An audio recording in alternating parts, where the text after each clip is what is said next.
নমস্কার, আমি সুব্রত ঘোষ। আমি ওয়ার্ল্ডের লার্জেস্ট প্যারামিলিটারি ফোর্স সিআরপিএফ এ কর্মরত। তাহলে সিআরপিএফ হতে গেলে প্রথমে প্রসেসটা কি? সিআরপিএফ হতে গেলে আমার ক্ষেত্রেই হয়েছিল অপারেশন সিন্দুর যখন হয়েছিল, তখন প্রত্যেকটা ফোর্সের থেকেই সবাইকে ছুটি থেকে রিকল করেছে শরীরে। প্রত্যেকটা অর্গান, প্রাইভেট পার্ট থেকে শুরু করে সমস্ত পার্ট চেক হয়। কেমন কেমন কোশ্চেন, সেই কোশ্চেনের ওপর ভিত্তি করে অন্য দিনে কেমন কোশ্চেন সেই রকম ভিত্তি করে ওটা নর্মালাইজেশন করে নাম্বার বাড়ে বা কমে। অনেক কি হয় এখন দালাল চক্রের হাতে যেন কেউ না পা দেয়, কারণ সেন্ট্রাল গভর্নমেন্ট করছে কোনো রকম দালাল দিয়ে নিয়োগ আজকের হয়। দিনে দাঁড়িয়ে যে চাকরিটা সহজেই পাওয়া যায় সেটা হচ্ছে ডিফেন্স। কিন্তু আমরা এই ডিফেন্সে যাওয়ার জন্য বহু কিছু আমরা নিজেরাই মনে মনে ভাবি। আমরা সোশ্যাল মিডিয়ায় দেখছি অনেক ফিজিক্যাল একাডেমি খুলছে, এমনকি তারা অনেকটা দাবি করে যে যদি আমাদের কাছে না প্র্যাকটিস করো তোমরা চাকরি পাবে না। আচ্ছা, আদেও কি ফিজিক্যাল একাডেমিতে কোচিং না করলে মেডিকেল পাস করা যায় না? ধরো তুমি সবকিছু করলে, পরীক্ষা দিলে, ভালো র্যাঙ্ক করলে, তোমার ভালো গ্রেড কার্ড এলো, তারপরে তুমি জানতে পারলে তুমি মেডিকেলি এলিজিবল নও, তোমার মেডিকেল প্রবলেম। বা ধরো তোমার মেডিকেলে সমস্ত হবে ভেবে তুমি পরীক্ষায় দিলে না, তুমি ভাবলে এইটা হয়তো মেডিকেলে আমি বাদ যাবো এই কারণে, কিন্তু সেটা কোনো প্রবলেমই নয়, তুমি লাস্টে জানলে। তো এই সব কিছু নিয়ে আজকে আলোচনা করব একজন সিআরপিএফ জওয়ান যে আজকে আমাদের সঙ্গে রয়েছে। এমনকি সে একটা আতঙ্কবাদীর গ্যাংয়ে ঢুকে তার যে যাবতীয় আতঙ্কবাদী যে জিনিস ছিল সেগুলো বাজেয়াপ্ত করেছিল, এবং কিভাবে সে মিশনটাকে কমপ্লিট করলো সেই পার্সোনাল এক্সপিরিয়েন্সও সে শেয়ার করেছে। এইটাও শোনো, দেখো অনেকটা ভালো লাগবে আর তোমরা মোটিভেশন পাবে তোমাদের এই স্বপ্নের ড্রিম আর্মি, দেশের সেবা করার। তাহলে প্রথমে তুমি তোমার নিজের সম্পর্কে বলো। নমস্কার, আমি সুব্রত ঘোষ। আমি ওয়ার্ল্ডের লার্জেস্ট প্যারামিলিটারি ফোর্স সিআরপিএফ এ কর্মরত। 2021 সাল থেকে আমি সিআরপিএফ এ কর্মজীবন শুরু হয়েছে আমার। আচ্ছা, বেশ। তাহলে সিআরপিএফ হতে গেলে প্রথমে প্রসেসটা কি? সিআরপিএফ হতে গেলে মেনলি এখন অনেক কটা প্রসেস আছে, 4টে প্রসেস আছে। তার মধ্যে এই প্রসেসটা করাই হচ্ছে এসএসসি, স্টাফ সিলেকশন কমিশন। তো স্টাফ সিলেকশন কমিশনের জিডি বলে একটা এক্সাম নোটিফিকেশন বার হয়। তো ওই এক্সামে ফর্ম ফিল আপ করতে হয় এসএসসি জিডিতে। ফর্ম ফিল আপ করার পর তাকে তার অ্যাডমিট কার্ড আসে এক্সামের জন্য। আর এক্সাম হয় সিবিটি, কম্পিউটার বেসড টেস্ট হয়, যেটা আগে টিসিএস করাতো, এখন একটা অন্য কোম্পানি করাচ্ছে। তো এডুকেটর ক্যারিয়ার টেকনোলজিস কোম্পানিটার নাম। তো সিবিটি টেস্ট হয়, পরীক্ষা হয় এখন 160 নম্বরে। 80টা প্রশ্ন থাকে। 80টা প্রশ্নের মধ্যে 20 নাম্বার থাকে ম্যাথমেটিক্স, 20 নম্বর থাকে ইংরাজি, 20 নম্বর থাকে ইংরাজি বা হিন্দি, 20 নম্বর থাকে জেনারেল নলেজ, আর রিজনিং 20 নম্বর। তো প্রত্যেক প্রশ্নর মান হচ্ছে 2। তো 80টা প্রশ্নর 160 নম্বর পরীক্ষা। তো আর এই পরীক্ষায় নেগেটিভ মার্কিংও আছে 0.25, মানে 4টে ভুল করলে 1 নম্বর কাটা যাবে। 0.25 নেগেটিভ মার্কিং। তো পরীক্ষায় যারা পাস করবে তাদের জন্য অ্যাডমিট কার্ড আছে ফিজিক্যালের জন্য। ফিজিক্যালের কাট অফ হয় পরীক্ষার দেওয়ার পরে, একটা ফিজিক্যালের কাট অফ হয় যে এত ছেলেকে বা মেয়েকে ফিজিক্যালের জন্য ডাকা হবে। তো অ্যাডমিট কার্ড আসার পর তারা যথারীতি ফিজিক্যালের জন্য যায়, যে সেন্টারেই পড়ুক, মেনলি প্যারামিলিটারি ফোর্সের সেন্টারেই পড়ে। সিআরপিএফ হোক, বিএসএফ হোক, সিএসএফ, আইটিবিপি, যে কোনো ক্যাম্পেই পড়তে পারে। তো ছেলেদের ক্ষেত্রে হাইট দরকার 170 সেন্টিমিটার, আর ওয়েট হচ্ছে হাইট অনুযায়ী, মেডিকেলি হাইট অনুযায়ী ওয়েট তোমার হওয়া দরকার। আর মেয়েদের ক্ষেত্রে 157 157 সেন্টিমিটার, তাদের ওয়েটের ক্ষেত্রেও সেম। তো হওয়ার পর ওয়েট চেক হয়, হওয়ার পর সরি হাইট চেক হওয়ার পর তাদের ক্যাম্পের ভেতরে ঢোকায় রানিং এর জন্য। ছেলেদের রানিং হয় 24 মিনিটে 5 কিলোমিটার, আর মেয়েদের রানিং হয় 1.6 কিলোমিটার 8.5 মিনিটে। তো যারা রানিং এ কোয়ালিফাই করে তাদের আবার সেকেন্ড বার হাইট চেক হয়, ওয়েটও চেক হয়। যাদের ওয়েট বেশি বা কম তাদের সেই মুহূর্তে বলা হয় যে মেডিকেলের সময় যেন ও ওয়েটটা ঠিক করে নেয়, নয়তো মেডিকেলে ওভারওয়েট বা আন্ডারওয়েট, যাদের কম আছে তাদের আন্ডারওয়েটে, যাদের বেশি আছে ওভারওয়েটে মেডিকেলে বাদ দিতে পারে। তো এই ফিজিক্যাল হওয়ার পর নেক্সট আবার মেডিকেলের জন্য একটা মেরিট লিস্ট তৈরি হয়। মেডিকেলে কত জনকে ডাকবে, মানে ভ্যাকেন্সি ওপরে যদি একটা ভ্যাকেন্সি থাকে তাহলে 3টে ছেলে বা এরকম ভাবে ওরা 1:3, 1:4 বা 1:10 হিসাবে, মানে ভ্যাকেন্সির ওপরে ক্যান্ডিডেট ডাকে মেডিকেলের জন্য। মেডিকেলের জন্য অ্যাডমিট কার্ড আসে, অ্যাডমিট কার্ডে অ্যাডমিট তারপর যে ক্যাম্পে মেডিকেল হবে সেই ক্যাম্পে গিয়ে মেডিকেল করাতে হবে। মেডিকেলে যদি সে কোয়ালিফাই করে তাহলে তার ওই মেরিট লিস্টে, ফাইনাল মেরিট লিস্টের জন্য ওয়েট করতে হবে। এবার ফোর্স কিভাবে পাবে, কারণ এটা প্যারামিলিটারি 8টা বাহিনী আছে, যার যত বেশি নাম্বার থাকবে। আর চয়েস ফিলিং, ফর্ম ফিলাপের সময় চয়েস ফিলিং হয়, যে ফোর্সটাকে সে আগে রাখবে আর তার কাট অফে সে যদি আসতে পারে তাহলে সেই ফোর্সটা তাকে অ্যালট করা হয়। হুম। আর মেডিকেলে যারা ফেল হলো বা কোনো জায়গাতে অসুবিধা হলো তাদের জন্য রিমেডিকেল প্রসেস আছে। রিমেডিকেল প্রসেস এখন বর্তমানে পরের দিন বা তার পরের দিন কন্ডাক্ট করাচ্ছে। আমাদের সময় আমরা যখন জয়েনিং করেছিলাম, আমিও রিমেডিকেলে ফিট হয়েছিলাম। আমাদের সময় রিমেডিকেল 1 মাস পর হয়েছিল, মানে টাইম দিয়েছিল। এখন আর সেই টাইমটা দেয় না। এখন যে ডাক্তার মেডিকেল করে সেই ডাক্তার আর রিমেডিকেল করে না, অন্য স্পেশালিস্ট যে ডাক্তার সেই ডাক্তার এখন রিমেডিকেল করে। তারপরে মেরিট লিস্ট, ফাইনাল মেরিট লিস্টের ওপর যারা কোয়ালিফাই করবে বা যার যেমন নাম্বার আছে আর যার যেমন চয়েস ফিলিং আছে সেই হিসাবে সে সেই ফোর্সটাকে পাবে। আচ্ছা, তুমি বললে 4টে বিষয় মেইনলি পড়তে হয়, ম্যাথ, জিকে, ইংলিশ, রিজনিং। ইংলিশের পরিবর্তে হিন্দি নেওয়া যায়? হ্যাঁ, ইংলিশের পরিবর্তে হিন্দি নেওয়া যায়। ওখানেই অপশন থাকে সিবিটিতে যে ইংলিশ নেব কি হিন্দি নেব। ওখানে ক্লিক করলেই অপশন অপশন দিয়ে দেয়। 4টের মধ্যে আর যে এক্সামটা হয় সেটা ইংলিশ আর হিন্দি ল্যাঙ্গুয়েজে হয়। হ্যাঁ, যার যেটা সুবিধা, যার যেটাতে প্রিপারেশন নেওয়া আছে। না, রিজিওনাল ল্যাঙ্গুয়েজে আগে হতো, এখন সেটা বন্ধ করে দিয়েছে। এখন শুধু ইংলিশ আর হিন্দি। তাহলে এই ম্যাথ, জিকে, ইংলিশ আর রিজনিং এর মধ্যে কোনটায় বেশি ফোকাস করা দরকার? আমার মনে হয় বেশি ফোকাস করা দরকার ম্যাথ আর রিজনিং এ, কারণ এই ম্যাথ আর রিজনিং এ কি সলিড নাম্বারটা উঠে আসে। কারণ জেনারেল নলেজ আর ইংলিশটা কি, এটা একটা মুখস্থ করার উপর নির্ভর করে। কমন যদি না পায়, সে যদি না জানে জেনারেল নলেজ, তাহলে সে কোশ্চেন সে কমন পাবে না এবং সে পারবেও না। আর ম্যাথমেটিক্সটা কি, একটা সিলেবাস ভিত্তিক পরীক্ষাটা হয়। তো সিলেবাস ভিত্তিক পরীক্ষা হলে কি, যে চ্যাপ্টারই তুমি করো সেটা বেসিকটা অবশ্যই সে জানবে। সে যেমনই অঙ্ক দিক, সে বেসিকটা কাজে লাগিয়ে সে সে তার ম্যাথটা করতে পারবে। আর সব থেকে বেশি ম্যাথ আর রিজনিং এই দুটোতেই সব থেকে বেশি ক্যান্ডিডেট এই দুটোর উপর ভিত্তি করে বেশি নাম্বারটা পায়। এই পরীক্ষার হলে যখন সিবিটি হচ্ছে, এখন কম্পিউটার বেসড টেস্ট, তো এই পরীক্ষার হলে টাইম ম্যানেজমেন্ট কিভাবে করা দরকার? মানে কোনটার জন্য কতটা টাইম দেবো? আমি ক্যান্ডিডেটদের বলবো যে বিষয়টাতে তুমি বেশি স্ট্রং সেই বিষয়টাকে আগে করার চেষ্টা করো। সেটা যদি কমপ্লিট হয় তারপরে যেটা তুমি একটু দুর্বল সেটাতে তুমি সময় পাবে যে ভাবার জন্য, যে আমার হাতে যদি আমি ম্যাথমেটিক্স আমার যদি স্ট্রং হয়, আমি যদি 10 মিনিটের মধ্যে 20টা অঙ্ক করে ফেলতে পারি, তাহলে আমি বাকি যে চ্যাপ্টারটা আছে, বাকি যে রিজনিং বলো বা ইংলিশ বা হিন্দি বা জেনারেল নলেজ, যেটাতে আমি দুর্বল সেটাতে আমি একটু বেশি সময় দিতে পারবো সেটার পরিবর্তে। তো আমি বলবো যে পরীক্ষার হলে গিয়ে বেশি টেনশন বা প্যালপিটেশন হওয়ার কোনো দরকার নেই। যেটা পড়ে গেছো তুমি, হ্যাঁ, সেটার উপরেই আমি যেটা বললাম ম্যাথমেটিক্স আর রিজনিং বেশি নাম্বার তোলা যায়, কারণ বেসিক জানা থাকে। তো ও আমি বলবো কি, বেশি টেনশন না করা দরকার, কারণ টেনশন মানুষ ভুলে যায়। তো আরামসে পরীক্ষা দেয়া যাবে যদি টেনশন না করে।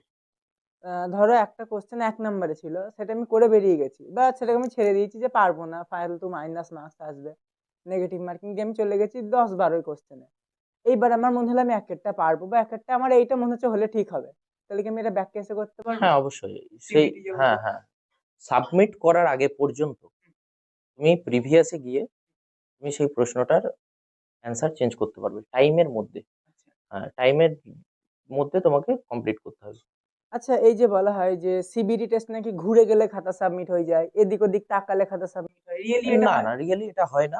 কিন্তু হ্যাঁ, যারা গার্ড থাকে, পরীক্ষার হলে যারা গার্ড থাকে, তারা ওইটা করতে দেয় না, যে এদিক ওদিক তাকানো বা বেশি কিছু করলে সেটা কিন্তু ওরা সাবমিট করে দেয় বা তোমার এক্সামটা বাতিল করে মানে দেয়। যে এক্সামিনার থাকছে সে চাইলেও খাতা সাবমিট করে দিতে পারে, ইনভিজিলেটর চাইলেও? হ্যাঁ, ইনভিজিলেটর চাইলেও করতে পারে, যদি তুমি কোনো রকম আহ, কিছু মানে বেআইনি কাজ করো। তো বেআইনি করলে আমার মতে কি বাতিলই করে দিতে পারে, হ্যাঁ, খাতাটা। আচ্ছা, তুমি বললে জিডি বা আট বাহিনী, এই আট বাহিনী কি? আট বাহিনীর মধ্যে এই জিডি, এসএসসি জিডি হচ্ছে আটটা ফোর্সের ওপর আহ, ভিত্তি করে তৈরি এসএসসি জিডি। আগে আগে এসএসসি জিডি এক্সাম কন্ডাক্ট করাতো না। আগে প্রত্যেকটা ফোর্স তাদের নিজেরাই, যদি সিআরপিএফ এ কেউ জয়েন করাতে হতো, তাহলে সিআরপিএফ নিজের উম, পরীক্ষা নিজেই কন্ডাক্ট করতো, বিএসএফ নিজের পরীক্ষা নিজের কন্ডাক্ট করতো। তাই এই ইয়েটাকে বন্ধ করার জন্য এটাতে এসএসসি জিডি নিয়ে এসেছে সেন্ট্রাল গভর্নমেন্ট। এর মধ্যেই আটটা বাহিনী আছে: CISF, BSF, SSB, CRPF, ITBP, NIA, SSF. এই আটটা ফোর্স, আসাম রাইফেলস, এই আটটা ফোর্স কে একসাথে যার যেরকম চয়েস, যার যেরকম নাম্বার, সেই হিসেবে তাকে সেই ফোর্স দেওয়া হবে। আর এটা একসাথে অনেক ছেলে মেয়ে নিয়োগ করার প্রক্রিয়া, এবং সহজ প্রক্রিয়া, এবং সময় সাপেক্ষ প্রক্রিয়া। ওই জন্য ওই আলাদা আলাদা রিক্রুটমেন্ট করার থেকে এই রিক্রুটমেন্টটা করেছে, যেন তারা একসাথে বেশি ক্যান্ডিডেট নিতে পারে তাদের ফোর্সে। এসএসসি জিডি তুমি যে বললে আট বাহিনী, এই আসাম রাইফেল, বিএসএফ, এই দুজনের কাজ কিন্তু পুরোপুরি আলাদা। এদের হাইট কি সেম লাগে? হ্যাঁ, সেম লাগে। সবার সেম পরীক্ষা, হাইট লাগে আট জনেরই, হ্যাঁ আট হ্যাঁ বাহিনীরই? হ্যাঁ, আট বাহিনীর, মানে যেহেতু একটা মূল নির্দিষ্ট একটা এসএসসি জিডির ওপরে ভিত্তি করেই পুরো সবকটাই হচ্ছে, তাই সমস্ত কিছুর জন্যই সেম লাগে। যে এক্সামও এই, সেম, হাইট হ্যাঁ, ওয়েট সব সেম। সব সেম, রানিংও সেম, এক্সাম ওয়েট হাইট সব সেম। তারপর সব লাস্ট আছে চয়েস। হ্যাঁ, না, চয়েস ফিলিংটা করতে হয় ফর্ম ফিল আপের সময়। ফর্ম ফিল আপ যখন শুরুতে করবে, কারো যদি ভালো লাগে যে আমি এনআইএ তে জব করব, এখন বর্তমানে সব থেকে বেশি কাট অফ যায় এনআইএ। এনআইএ তে কাট অফ হয় হচ্ছে ইন্ডিয়া বেসিস, পুরো ইন্ডিয়া বেসিসে কাট অফ হয়।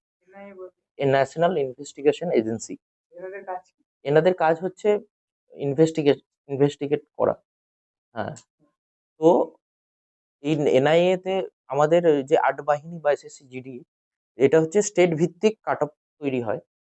আর শুধুমাত্র এনআইএ আর এসএসএফ বাদ দিয়ে বাকিগুলোর স্টেট ভিত্তিক কাট অফ হয়। আর এনআইএ, এসএসএফ অল ইন্ডিয়া বেসিসে কাট অফ হয়, কারণ ওদের ভ্যাকান্সি খুবই কম থাকে, তাই জন্য ওটা ইন্ডিয়া বেসিসের কাট অফ হয়। তাই এনআইএ তে এখন বর্তমানে সব থেকে বেশি কাট অফ এনআইএ তে যায়। সব থেকে বেশি ভ্যাকেন্সি কিসে থাকে আট বাহিনীর মধ্যে? আট বাহিনীর মধ্যে যেমন ফর্ম বেরোবে, যেমন নোটিফিকেশন বেরোবে, ম্যাক্সিমাম থাকে, সচরাচর থাকে বিএসএফ আর সিআরপিএফ এ বেশি ভ্যাকান্সি থাকে। বিএসএফ আর সিআরপিএফ। বেশ, আচ্ছা, এই এসএসসি জিডি এক্সামের জন্য কোন বই বা কি রিসোর্স ফলো করলে ভালো হয়? রিসোর্স ফলো করলে বলতে, প্রত্যেকটা বিষয়ের জন্য যদি আলাদা আলাদা বই ফলো করা হয়, তাহলে খুবই ভালো হয়। আর এস আগরওয়ালের বুক যদি ম্যাথমেটিক্স এর জন্য ব্যবহার করা হয়, তারপরে আর এস আগরওয়ালের ম্যাথমেটিক্স, আর এস আগরওয়ালের রিজনিং এর বুকও আছে। দুটোই যদি কেউ কমপ্লিট করতে পারে, তার অসুবিধা হবে না আশা করি। আর জেনারেল নলেজ তোমাকে সাবজেক্ট ভিত্তিক পড়তে হবে, তবে গিয়ে জেনারেল নলেজ তুমি কভার করতে পারবে, নয়তো কভার করতে পারবে না। যে কোনো নির্দিষ্ট বই যে আমি পড়লাম, যে জেনারেল নলেজ বলে নির্দিষ্ট কোনো বই পড়ে যে জেনারেল নলেজ কভার হয়, আমার মতে হয় না, কারণ অগাধ সমুদ্র জেনারেল নলেজ। হ্যাঁ, তো মানে প্রত্যেকটা বিষয়ের ওপর ডেপথ থাকা খুবই দরকার। Geography, history, political science, environment, computer studies, প্রত্যেকটা বিষয়ের ওপর ডেপথ থাকা খুবই জরুরি, তবে জেনারেল নলেজে কমন পাবে। ইংলিশে আমি বলবো নিতু সিং এর, ডক্টর নিতু সিং এর বই, খুবই বেস্ট এসএসসি জিডির জন্য। তো নিতু সিং এর বই ফলো করতে পারে। এই এখন বর্তমান যেভাবে টেকনোলজি, প্রথমে পড়াশোনাটাই আসি তারপর মাঠে আসছি। হ্যাঁ। বর্তমান যে এখন টেকনোলজি, এখন কি ইউটিউব থেকে বা ফেসবুক কোন রকম সোশ্যাল মিডিয়া হ্যাঁ, প্ল্যাটফর্ম হ্যাঁ, থেকে কোনো অবশ্যই, প্রফিট লাভ করা যায় অবশ্যই। পড়াশোনার দিকে? হ্যাঁ, অবশ্যই। এখন বর্তমানে তো কোচিং সেন্টার আমি বলব অনলাইন যেটা ইউটিউব বলো, কোনো অ্যাপস এর মাধ্যমে বলো, যেগুলো পেড ব্যাচ হয়, সেগুলো তো খুবই ভালোভাবে পড়াশোনা করাচ্ছে। খুবই মানে যত্ন সহকারে। মানে আমি বলব যে এখন অনেক ছেলেমেয়ে বাড়িতে বসেই শুধু এসএসসি জিডি বলে নয়, আরো বড়, বড় এক্সাম, এসএসসি সিজিএল এর মতো এক্সাম তারা বাড়িতে বসে প্রিপারেশন নিয়ে অনলাইন ক্লাস করে তারা এক্সাম ক্র্যাক করছে। হ্যাঁ। তো অনলাইনে পড়েও এক্সাম ক্র্যাক করা যায় আর অনেক ক্যান্ডিডেট করছেও। আচ্ছা, এবার আসি যে তাহলে আমরা ইউটিউব অনলাইন এগুলো থেকে পড়ে বা হ্যাঁ। কোনো অ্যাপসে পেড কোর্স নিয়ে কারোর কাছে একটা হ্যাঁ, লাভ আছে। অবশ্যই, অবশ্যই। বেশ, এইবার এমসিকিউ কোশ্চেন, এই যে অনেকে ইউটিউবার বা অনেক বইয়ে কিছু লেখা থাকে some hidden tricks for MCQ solving, এই যে এমসিকিউ সলভিং এর হিডেন ট্রিক্স অনেক অনেক রকম বলে, এগুলো কি হলে কাজ করে? এবার হিডেন ট্রিক্স বলতে কাজ করে বলতে রিজনিং এর ট্রিক্স খুব কাজ করে। আর রিজনের ট্রিক্স মনে রাখা খুবই জরুরি। কারণ রিজনিং টোটালটাই ট্রিক্স এর উপর। টোটালটাই ট্রিক্স এর উপর। তো খুবই দরকার রিজনিং এর জন্য। আর ম্যাথমেটিক্স এর জন্য ট্রিক্স অবশ্যই কাজ করে কারণ সময়টা অনেক বাঁচায়। তো ম্যাথমেটিক্স এ আমি বলব ও যে ট্রিক্স অবশ্যই দেখে রাখো কিন্তু ট্রিক্স ক্যান্ডিডেট কি করে ভুলে যায়। টেনশনে ট্রিক্স ভুলে যায়। হ্যাঁ। তো ভুলে যায় ওই জন্য আমি বলব কি ম্যাথমেটিক্স এর জন্য বেসিকটা জানা খুবই দরকার। যে চ্যাপ্টারের হোক আম তার বেসিকটা জানা খুব দরকার। সে যদি ট্রিক্সও ভুলেও যায় তাহলে সে বেসিক দিয়ে সেই ম্যাথটাকে সলভ করতে পারবে। আর এই যে ম্যাথ, ইংলিশ এগুলো সবকিছুতেই কি ট্রিক্স থাকে? না, না, ইংলিশ প্রত্যেকটা সাবজেক্টের জন্য ট্রিক্স থাকে আমি বলব না। গ্রামারে উম নিজেকে জানতে হবে গ্রামার, ইংলিশ ট্রিক্স কাজ তো না, গ্রামার কি জিনিসটা তো জানতে হবে প্রথম থেকেই। তাহলে ওখানে ট্রিক্স এর কোনো কাজই নেই। তো গ্রামার, সিনোনিম, অ্যান্টোনিমস এর কোনো ট্রিক্সই নেই। এগুলো এগুলো মুখস্থ করতে হবে। তো গ্রামারও তাই। এগুলো জানতে হবে। কি গ্রামারটা না জানলেই আমি করতে পারব না। তো ট্রিক্স এর এগুলো আর গ্রামার যে বইয়ে যা আছে যে কোনো একটা পার্টিকুলার কোনো জিনিস সেটাই হুবহু এক্সামে দেবে সেটাও কোনো কথা না। তারা ঘুরিয়ে দিতেই পারে। সেই গ্রামারই তারা অন্য কিছু দিতে পারে। এই তুমি যে বললে নেগেটিভ মার্কিং, এই হ্যাঁ। নেগেটিভ মার্কিং এড়ানোর কোনো উপায় আছে? কারণ স্টুডেন্টদের ম্যাক্সিমাম ভয় যে আমি তো 1 নাম্বার এমনি পাচ্ছি না, আবার 1 নাম্বার বাদ চলে যাচ্ছে। হুম। এই নেগেটিভ মার্কিং এড়াবো কি করে? নেগেটিভ মার্কিং এড়াবে এই কারণেই যে বেশিরভাগ স্টুডেন্ট আমি দেখি যে আম সমস্ত কোয়েশ্চেন অ্যান্সার করে চলে আসে। সে জানুক আর না জানুক। আরে ওইটাই সবথেকে বড় ভুল। যে কটা তুমি জানো সে কটা আগে অবশ্যই করবে। তারপর যে কটা তোমার মনে হয় যে এটা হতেও পারে, নাও হতে পারে সেটা যতটা পারো এড়ানোর চেষ্টা করো। আর যেটা জানোই না সেটা তো করার দরকারই নেই। কারণ যত করবে তত তোমার ভুল হবে। আর তত তোমার নেগেটিভ মার্কিং হবে। আর যেগুলো তুমি ঠিক করেছিলে, যেগুলোর উপর তুমি নাম্বার পেতে, সেখান থেকেও নাম্বার মাইনাস হবে। ৪ টে ভুল করলেই ১ নাম্বার কেটে নেবে। অতএব যেগুলো একটু কনফিউজিং বা পারবোই না এরকম এড়িয়ে যাওয়াই ভালো। এড়িয়ে যাওয়াই ভালো। আরেকটা বিষয় যে এই সিবিটি টেস্ট অনেক কটা শিফটে হয়। এটা তো একদিনের প্রসেস নয় বা একদিনের পরীক্ষা 1 নয়। মাস ধরে। ১ মাস ধরে হয় বা ২০ দিন ধরে হয় বা ১.৫ মাস ধরে হয় এক্সামটা। আর প্রত্যেকটা শিফট হয়। ফার্স্ট, সেকেন্ড, থার্ড এরকম প্রত্যেকটা শিফটে ডেইলি এক্সাম চলে। তো এটারও নরমালাইজেশন হয় এই এক্সামটারও।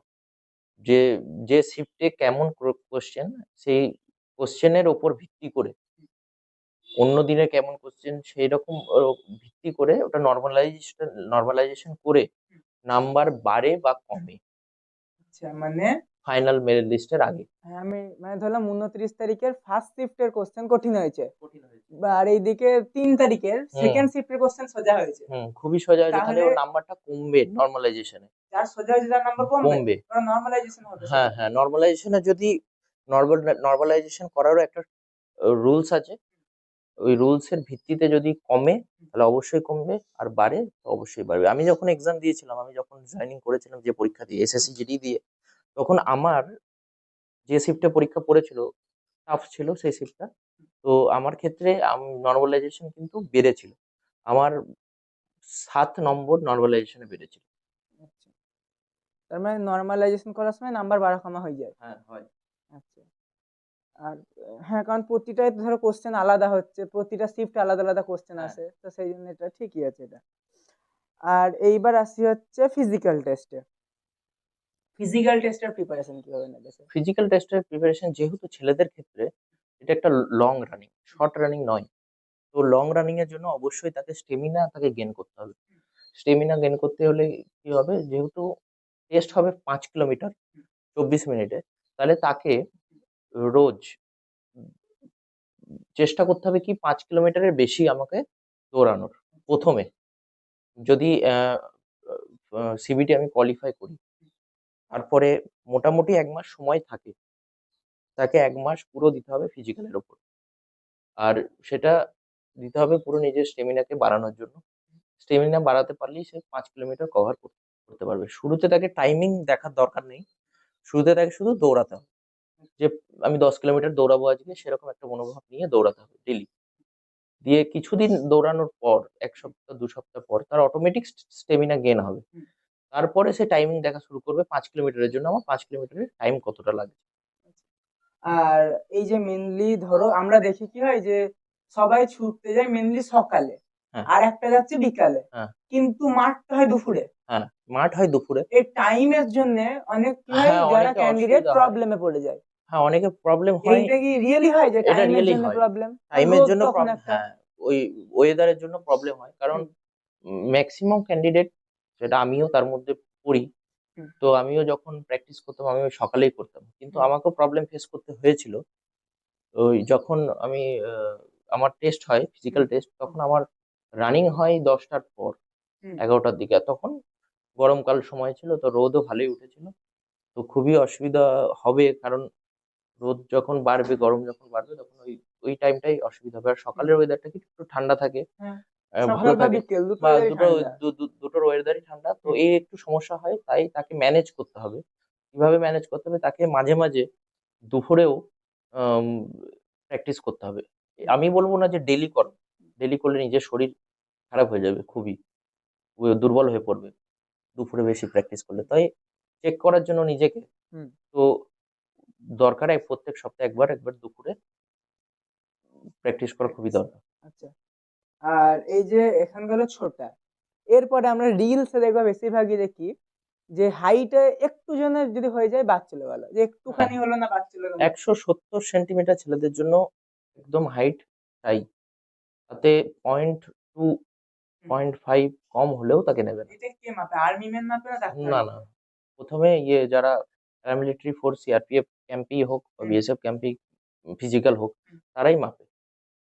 তারাই যদি হাইটটাকে কনফার্ম করে, তাহলে আর তার পরবর্তীতে মেডিকেলে গিয়ে হাইটের কোনো অসুবিধা হবে না। মানে আমি মাঠে যাওয়ার পর আমার প্রথম প্রসেস আছে হাইট মাপা। হ্যাঁ। পেটে ঢোকার সময়ই ১ম এ হাইট মাপবে। হুম, মানে রানিং এর জন্য যে কতজনা কোয়ালিফাই করবে, হুম, হাইটে কোয়ালিফাই কতজনা করছে সেই হিসেবে একটা নিয়ে নেয়। আচ্ছা, তারপরে রানিং এর কমপ্লিট হওয়ার পর যারা রানিং কমপ্লিট করেছে বা পাস করেছে, তাদের আ 2nd বার হাইট চেক হয়।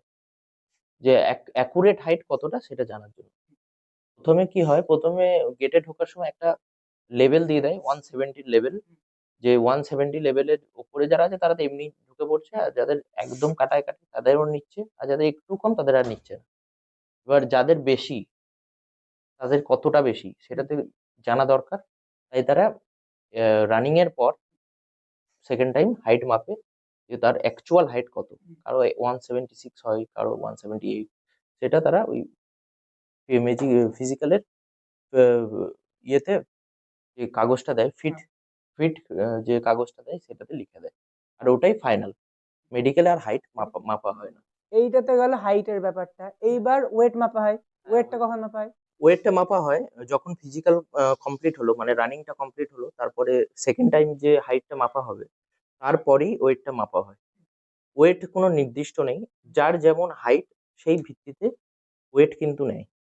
কারো যদি ওভার ওয়েট বা কারো আন্ডার ওয়েট হয়, তারা যারা থাকে ওখানে, যারা এক্সামটা কন্ডাক্ট করাচ্ছে ফিজিক্যাল এক্সামটা, তারা বলে দেয় যে তোমার ওভার ওয়েট আছে বা ঠিক আছে ওয়েট, এটাই মেনটেন করো, বা আন্ডার ওয়েট আছে, তাহলে তাদের তখন বলে দেয় যে মেডিকেলের আগে তাকে ওয়েট বাড়াতে হবে কি কমাতে হবে কি মেনটেন করতে হবে।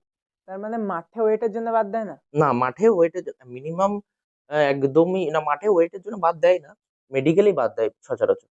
হ্যাঁ, আর ধরো একজনের হাইট ধরে নিলাম আমি 172-73 সেমি, আর একজনের 70, তো দুজনের তো ওয়েট আলাদা হবে। হ্যাঁ, অবশ্যই অবশ্যই তাদের এবার ওয়েট আলাদা হবে। যার 173 তার ওয়েট 170 এর মতো, তাকে বাদ দেওয়া হবে মেডিকেলে? না, একটা নির্দিষ্ট মেডিকেলি নির্দিষ্ট থাকে, 10 কেজির ডিফারেন্স, 10 কেজির মধ্যে থাকে, মানে 50 থেকে 60 এর মধ্যে, 60 থেকে 70 এর মধ্যে, বা 70 থেকে 75 এর মধ্যে, এরকম একটা নির্দিষ্ট করা থাকে। অ্যাকুরেট কারো হয় না ওয়েট হাইট অনুযায়ী। এখনো পর্যন্ত কারো অ্যাকুরেট হয় না, হয়তো 2 কেজি বেশি বা 2 কেজি কম। মেডিকেলি হিসাবে তোমার ওই 10 কেজির মধ্যে যে মেডিকেলি ওয়েটটা দিয়েছে, সেই ওয়েটের মধ্যে হলেই হবে। আচ্ছা। আর এখন যে অনেক রিলস আমরা দেখি যে অনেক ফিজিক্যাল একাডেমি এখন ওপেন হয়েছে, যারা কি করে মাঠে কাদার মধ্যে ফেলে দিচ্ছে, দিয়ে লাফানো করাচ্ছে বা ছোটা করাচ্ছে, বা অনেক সময় অনেকে দড়ি ধরে ওঠা করাচ্ছে ওপর দিকে। এই জিনিসগুলো কি খুবই দরকার, নাকি বাড়িতে পড়াশোনা মেনটেন করে সন্ধ্যেবেলা বা সকালবেলা যেরকম ছুটে নর্মালি চাকরি আগে পেত সেইভাবে পাওয়াটাই ভালো? কোনটা বেটার? আমি বলবো দুটোই ঠিক আছে, কিন্তু খুব বেশি দরকার পড়ে না। এই যে কোনো কোচিং এ ভর্তি হয়ে তারা সারাদিন ওই ছোটাছুটি গড়াগড়ি, এর অতটা প্রয়োজন পড়ে না। কারণ আমার ক্ষেত্রে বলি যে আমি কোনো কোচিং এ ফিজিক্যালের জন্য যাইনি। আমি নিজে থেকেই প্র্যাকটিস করতাম। নিজে থেকেই প্র্যাকটিস করেই আমি রানিং পাস করেছি। আর নিজে থেকে প্র্যাকটিস করলে আশা করি আরামসে এই রানিং পাস করা যাবে। ম্যাক্সিমাম নিজে থেকে কেউ pass যদি করে। তার লো কনফিডেন্স থাকে, সে যদি চায় যে আমি কোনো কোচিং এর আন্ডারে গিয়ে আমি ফিজিক্যাল প্র্যাকটিস করবো, সে করতে পারে অবশ্যই। নো ডাউট, সেটাও ভালো। আবার নিজেও করতে পারে, সেটাও ভালো। মানে ম্যাক্সিমাম তো নিজেরাই প্র্যাকটিস করে হ্যাঁ, পার হয়ে যায়। ম্যাক্সিমাম আমরা নিজেরাই প্র্যাকটিস করলেই পারবে। আমার মনে হয় নিজেরা প্র্যাকটিস করলে। এবার অনেকে থাকে কি লো কনফিডেন্স, যে আমার ফিজিক্যালের উপর আমি লো কনফিডেন্স, আমি পারবো কিনা। তার জন্য তারা যদি গাইডের দরকার হয়, অবশ্যই তারা গাইড নিতে পারে। আমি কখনোই বলবো না যে গাইড খারাপ বা ভালো। তারা নিতে পারে, তাদেরও লাভজনক হবে গাইড নিলেও। আচ্ছা, এইটা গেল হচ্ছে মাঠের প্রসেস। এইবার আছে ছোটা। ছুটতে কি রকম হয়? এই ছুটতে ছেলেদের 5 কিলোমিটার 24 মিনিটের মধ্যে, আর মেয়েদের ক্ষেত্রে 1.6 কিলোমিটার 8.5 মিনিটে। মানে 5 কিলোমিটার 24 মিনিটের মধ্যে যারা ঢুকতে পারবে সবাইকে নেবে? সবাইকে নেবে, সবাইকে নেবে। ওই টাইমের মধ্যে যারা ঢুকতে পারবে তাদেরকে নেবে। 23 মিনিট 59 সেকেন্ডে ঢুকতে পারলেও তাদেরকে নেবে। আচ্ছা, মাঠ হয়ে গেল। এইবার এর পরের প্রসেস। এর পরের প্রসেস হচ্ছে, মাঠে আর সেদিনকে কোনো কাজ নেই? না, মাঠে আর সেদিন কোনো কাজ নেই। তারপরে তোমাদের একটা ফিট সার্টিফিকেট, যারা ফিট হবে, হ্যাঁ। ফিট সার্টিফিকেট দিয়ে তাদের ছেড়ে দেবে। ক্যাম্প থেকেই দিয়ে দেবে? হ্যাঁ, ক্যাম্প থেকে দিয়ে দেবে। তারপরে আর অবশ্যই দেখে নেওয়া উচিত সেই ক্যাম্পের যেই প্রসেসটার পিও, প্রিজাইডিং অফিসার, তার স্ট্যাম্প সহ সই আছে কিনা সেই সার্টিফিকেটে। তারপর সে ওই সার্টিফিকেট নিয়ে চলে আসুক। নেক্সট যে প্রসেস সেটা হচ্ছে মেডিকেল। মেডিকেলের জন্য নির্দিষ্ট ডেট দেয়া হয়। প্রত্যেকটা ক্যান্ডিডেটের জন্য আলাদা আলাদা ডেট থাকে। তো তাদের জন্য আবার অ্যাডমিট কার্ড রিলিজ করে এসএসসি। তো অ্যাডমিট কার্ড, যে যার এটা প্যারামিলিটারি ফোর্সের ক্যাম্পই হয়। সিআরপিএফ ক্যাম্প হোক, বিএসএফ ক্যাম্প হোক, যে ক্যাম্পে হবে সেই ক্যাম্পে মেডিকেল কন্ডাক্ট করাতে হবে। আর সেখানকার ডাক্তারই, ফোর্সেরই ডাক্তার মেডিকেল করায়। সিভিল ডক্টর মেডিকেল করায় না। ফোর্সেরই ডক্টর মেডিকেল কন্ডাক্ট করায়। যেগুলো আর্মি ডক্টর। হ্যাঁ, বা যেগুলো প্যারামিলিটারি ডক্টর হয়, তারাই মেডিকেল করায়। আচ্ছা, এইবার ম্যাক্সিমাম শোনা যায় যে মেডিকেলে বাদ গেছে, কোনো না কোনো একটা ফল্ট তার বেরিয়েছে মেডিকেল। অনেকে নার্ভের কারণে বাদ যায়, অনেকে অনেক কারণে বাদ যায়। এইবার ধরো আমি বাদ গেলাম, তারপরে কি হবে? এবার যদি কোনো পয়েন্ট তাকে বাদ দেওয়া হলো, তার জন্য আরেকটা সুযোগ থাকে রিমেডিকেল। ওই সুযোগটা সবাইকে দেওয়া হয়? হ্যাঁ, সবাইকেই দেওয়া হয়। বর্তমানে এখন যে প্রসেস করাচ্ছে এসএসসি, যে উম, আমাদের সময়ে কি হতো, মেডিকেল হওয়ার 1 মাস 1.5 মাস পর রিমেডিকেল হতো। আর এখন নিয়মটা একটু পাল্টেছে। এখন যেদিন মেডিকেল হচ্ছে তার পরের দিন বা তার পরের দিন বা ১-২ দিন পর রিমেডিকেল কন্ডাক্ট হচ্ছে। যে ডাক্তার মেডিকেল করাচ্ছে সে ডাক্তার কিন্তু আর রিমেডিকেল বোর্ডে থাকছে না। স্পেশালিস্ট কোনো ডাক্তার সেই ফোর্সেরই স্পেশালিস্ট কোনো ডাক্তার সেই রিমেডিকেল কন্ডাক্ট করায়। তাতেও যদি ফিট না হয় তাহলে সে ডিসকোয়ালিফাইড। আর যারা তারা তাতে ফিট হয় তাদের ফিট করে দেয়। ধরো কোনো একটা নির্দিষ্ট কারণের জন্য তাকে রিমেডিকেল দেওয়া হয়, যখন সে নেক্সট টাইম রিমেডিকেলে যাচ্ছে তাকে ওই একটা নির্দিষ্ট কারণে দেখা হয় না আবার ফুল বডি চেকআপ? না, না। যে নির্দিষ্ট কারণে তাকে রিমেডিকেল দেওয়া হয়েছে শুধু সেই পয়েন্টটাতেই তাকে চেক করা হবে সেকেন্ড টাইম। এইবার ম্যাক্সিমাম স্টুডেন্টদের যেটা কোশ্চেন, মেডিকেল রুমে ক্যামেরা থাকে না। এইবার কেউ জানেই না যে প্রপার যে মেডিকেলে কি কি চেক হয়। তাহলে মেডিকেলে মেনলি চেক কি কি হয়? যে অনেকে বলেন না কানের কাছে কাগজ দিয়ে হয়, অনেকে বলে চোখের চেক হয়, এইভাবে কি কি চেক হয়? না, প্রত্যেকটা পার্টই চেক হয় শরীরের। সব প্রত্যেকটা অর্গান? প্রত্যেকটা অর্গান প্রাইভেট পার্ট থেকে শুরু করে সমস্ত পার্ট চেক হয়। যেমন চোখের ক্ষেত্রে 6/6 খুবই জরুরি। যারা গ্লাস নেয় তাদের তো ফোর্সে হবেই না, বাদ। কারণ তাদের যারা গ্লাস নেয় তাদের 6/6 এর নেই তারা। যারা গ্লাস নিচ্ছে তারা 6/6 এর নিচে বা উপরে তাদের ভিজিয়ান পাওয়ার তো নাই। নাই। ফিট ভিশন পাওয়ার হচ্ছে 6/6। কানের ক্ষেত্রেও তাই। কানের ক্ষেত্রে কি হয় মেশিন দিয়ে দেখে ডাক্তারে। যে কাগজে স্টেন না, না, না, ওটা ভুল। এখন বর্তমানে মেশিন দিয়েই দেখে। আর নাকও দেখে কি সাইনাপস প্রবলেম আছে নাকি, নাক দেখে, দাঁত দেখে।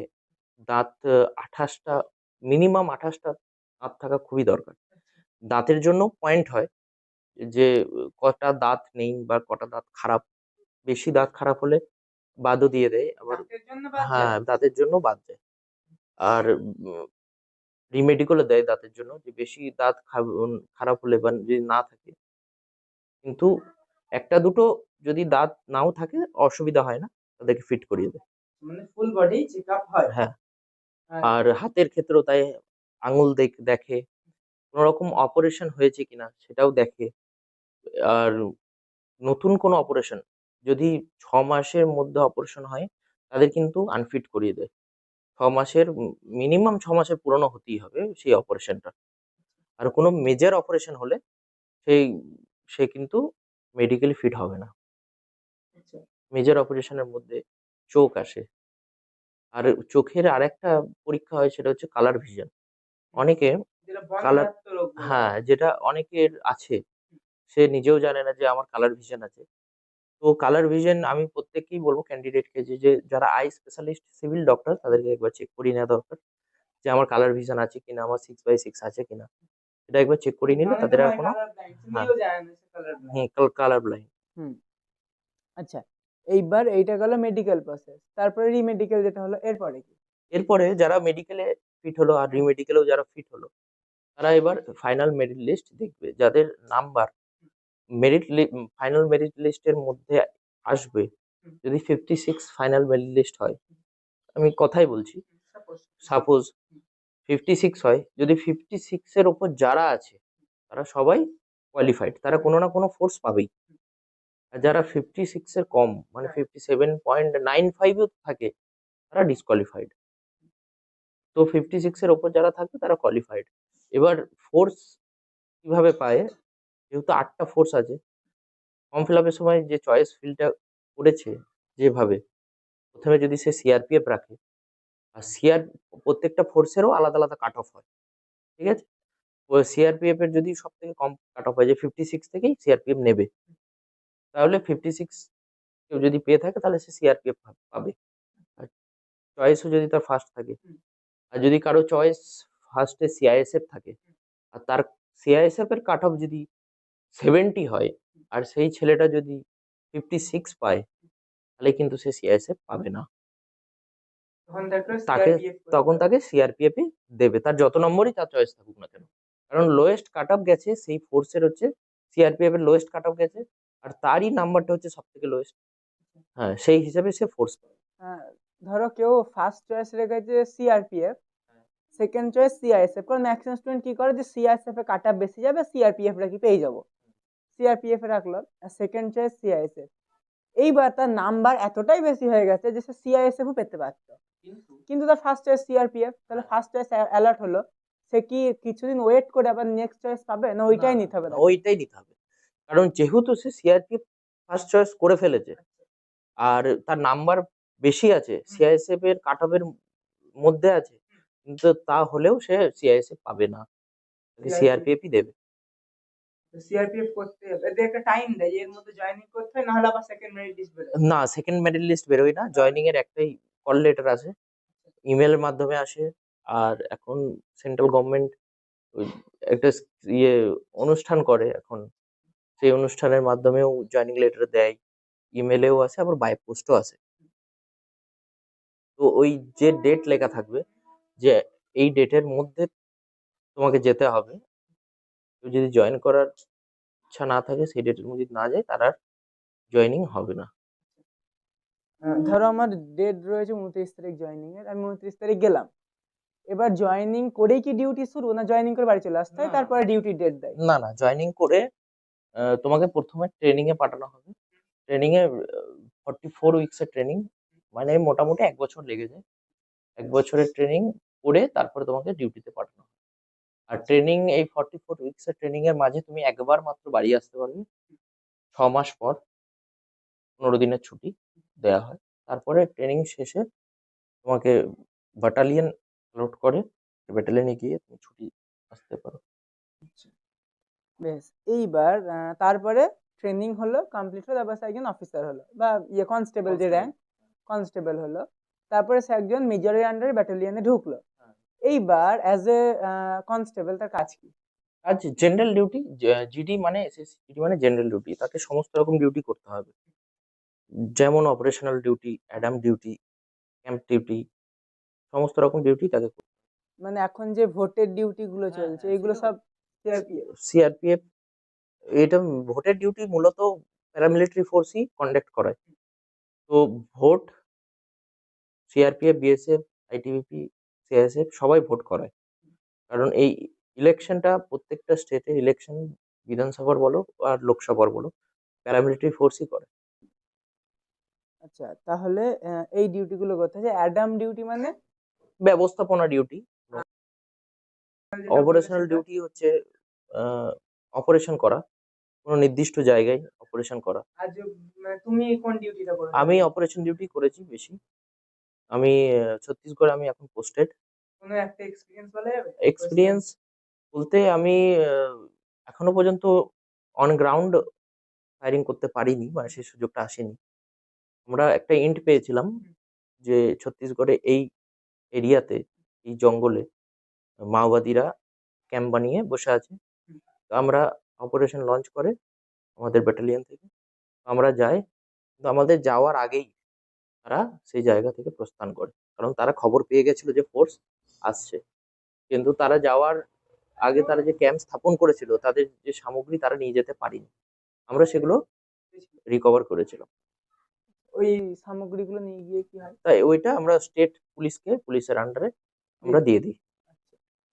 বেশ, এইবার তুমি চাকরি করছো আজকে অনেক বছর, তোমার চাকরি জীবনে সব থেকে কোন কাজটা করতে তোমার পছন্দ হয়, যে এই ডিউটিটা আমার ভালো লাগে? আমার অপারেশনাল ডিউটি বেশি ভালো লাগে। আর ডিউটি সমস্ত, হ্যাঁ, রিস্কও বেশি আর খুব অ্যাডভেঞ্চার আর চ্যালেঞ্জিং, আর বেশ ভালোই লাগে অপারেশনাল ডিউটি। সবাই একসাথে, একা কখনো অপারেশনাল ডিউটি হয় না, একটা টিম যায় অপারেশনাল ডিউটি করতে, তো টিমের সাথে কাজ করতে অবশ্যই ভালো লাগে। আর কোন ডিউটিটা ভালো লাগে? ভালো লাগে না বলবো না, মানে পছন্দ না, যেটা না পেলেই ভালো হয়। অ্যাডাম ডিউটি অতটাও আমার পছন্দের নয়। ব্যবস্থাপনার ডিউটি মানে কোনো আমাদের যে আইজি, ডিআইজি যেই হোক, যে আসুক ভিজিট করতে, তাদের যে ব্যবস্থাপনা, ক্যাম্পকে ঠিকঠাক রাখা, এইসব আমার অতটা পছন্দ না। আমার অপারেশনাল ডিউটি বেশি পছন্দের, আমি অপারেশনাল ডিউটি বেশি করতে পছন্দ করি। আর এই যে বলা হয় যে যারা মিলিটারি, তাদের খাওয়ার নাকি ঠিক থাকে না, না না, শোয়ার ঠিক থাকে না, এই প্যারামিলিটারি, জিনিসগুলো কি হয়? না না, প্যারামিলিটারি খাবারের কোনো রকম নো ডাউট, একদম 1 নম্বর খাবার দাবার।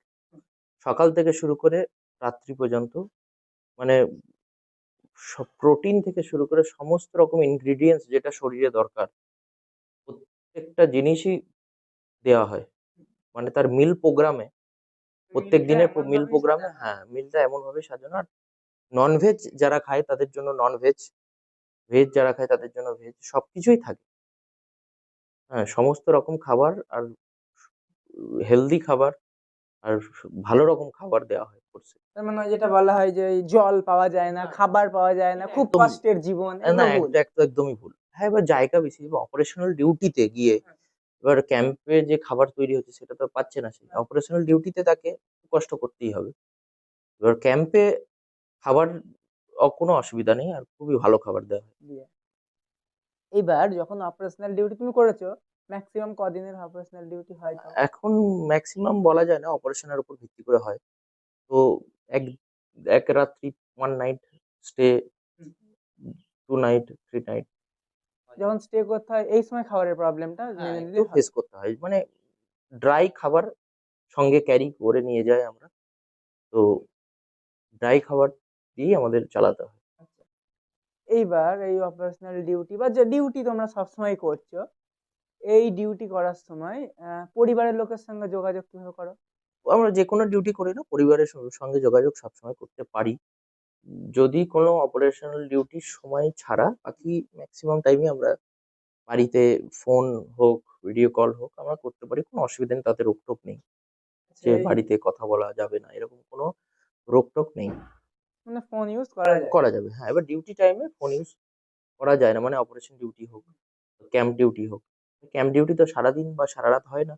নির্দিষ্ট একটা টাইম ২ ঘন্টা হোক, ৩ ঘন্টা হোক, একটা নির্দিষ্ট টাইম থাকে। সেই টাইমটাই করা যায় না। যদি এমার্জেন্সি কারো থাকে সে করতে পারে। কিন্তু বাকি ফোন ইউজ করা যায় না। আচ্ছা, এইবার তোমাদের এই ডিউটি গুলো হয়ে গেল। এবার ম্যাক্সিমাম স্টুডেন্টের কি থাকে যে ছোটবেলা তো যে একটা আর্মিতে যাব, যুদ্ধ করবো, এরকম একটা ব্যাপার থাকে। এইবার এই জিডির পর বর্ডারে ডিউটি পড়ে? হ্যাঁ, এবার ফোর্স ওয়াইজ হয় বর্ডার ডিউটি। যেমন আইটিবিপি থাকে ইন্ডো তিবেটিয়ান বর্ডারে। এসএসবি থাকে নেপাল ভুটানের বর্ডারে।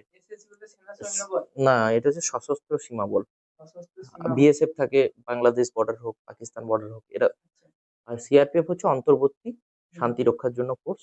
এটা এটা দেশের ভেতরের হ্যাঁ। যে সুরক্ষার জন্য সিআরপিএফ গঠন করা হয়েছে।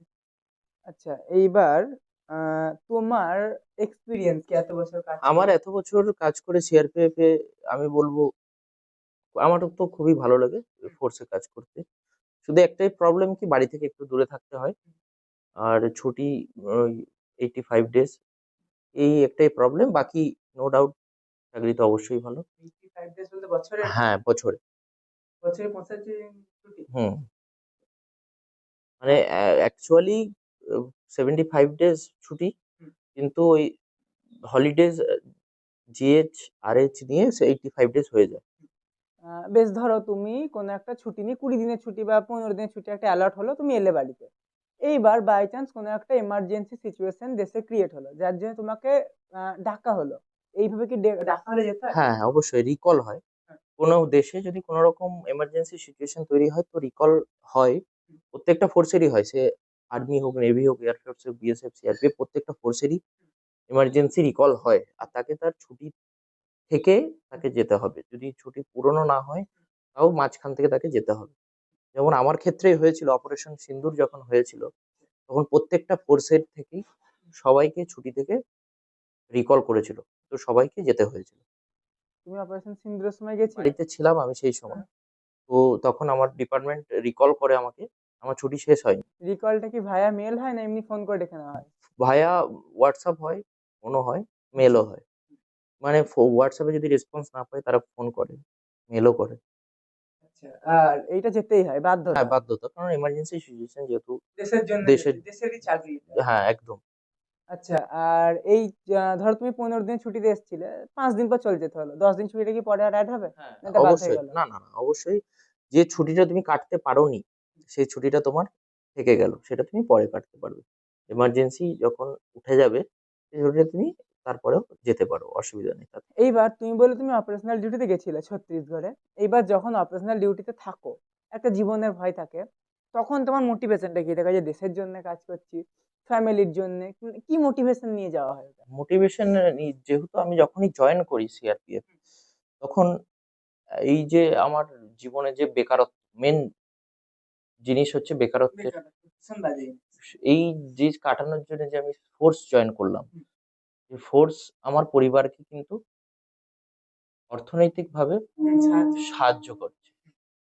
পুরোপুরি আমি স্টেবল হচ্ছে আমার ফোর্সের ওপর ভিত্তি করে আমার ফ্যামিলি চলছে।